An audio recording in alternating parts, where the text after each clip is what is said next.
Kalau ada yang meninggal, itu bendera safety-nya turun. Nah, ini memberikan peringatan kepada kita. Jadi, Pak Yusni, ya, ini usul saya tidak pernah terjadi. Ya, pengumuman pada seluruh bangsa. Yang ketiga, politik ekonomi negara perlu direview kembali menuju pembangunan ekonomi, sosial, dan budaya yang lebih inklusif. Apa inklusif? Yang lebih berpihak kepada rakyat golongan yang terlemah, lebih berpihak. Every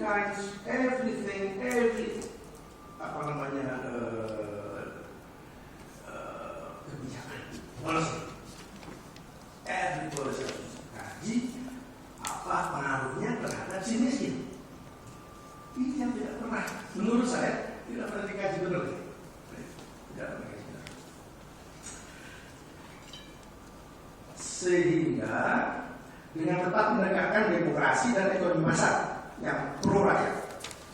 Ekonomi liberal kapitalistik yang mengagungkan kebebasan mutlak dalam ekonomi pasar yang bisa saling membunuh harus dicegah. Persaingan yang mematikan harus dicegah. Masuknya modal investasi asing tetaplah difasilitasi, tetapi dengan tetap memperhatikan kepesertaan pihak Indonesia. Prinsip ownership is a matter harus tetap diterapkan.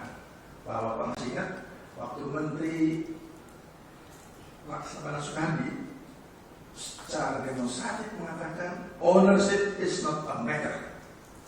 Yang penting kerja.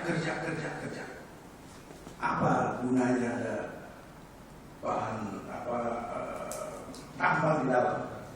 Ya, peduli siapa memiliki, asal dia menjadi barang yang bermanfaat.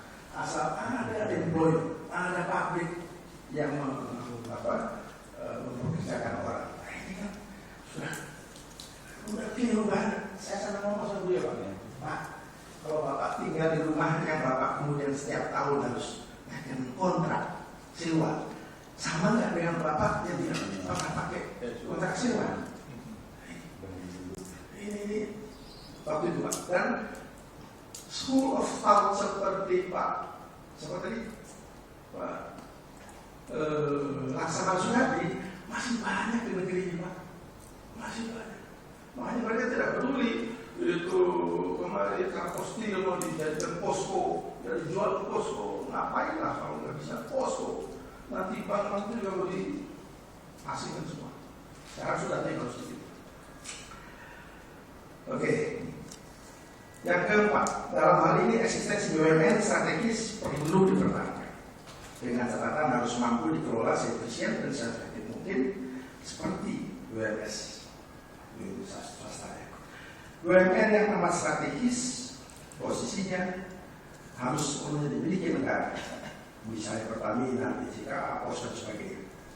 Yang lainnya bisa diprivatisasi, dan yang tidak memiliki arti strategis sama sekali dan swasta bisa menjalankan lebih baik, wajib dilikuidasi. Yang kelima, sistem subsidi perlu dikaji lagi efektifnya bagi kepentingan rakyat.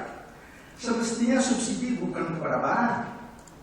Subsidi bukan kepada barang, subsidi ke minyak, subsidi ke pupuk. Nggak bisa.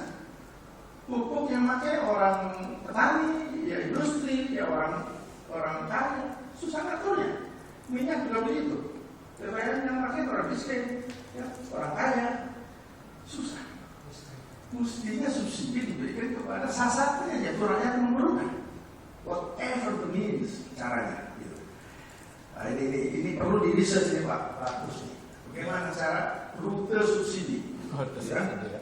Yang ke ini contoh Pak. Jika subsidi BBM yang 123 triliun dan subsidi pupuk yang 16 triliun, seperempatnya saja dipangkas digunakan untuk pemberdayaan golongan miskin, ada 35 triliun yang bisa dimanfaatkan lebih baik bagi rakyat golongan miskin. Jadi kalau BBM naik 25%, no problem. Tapi tidak.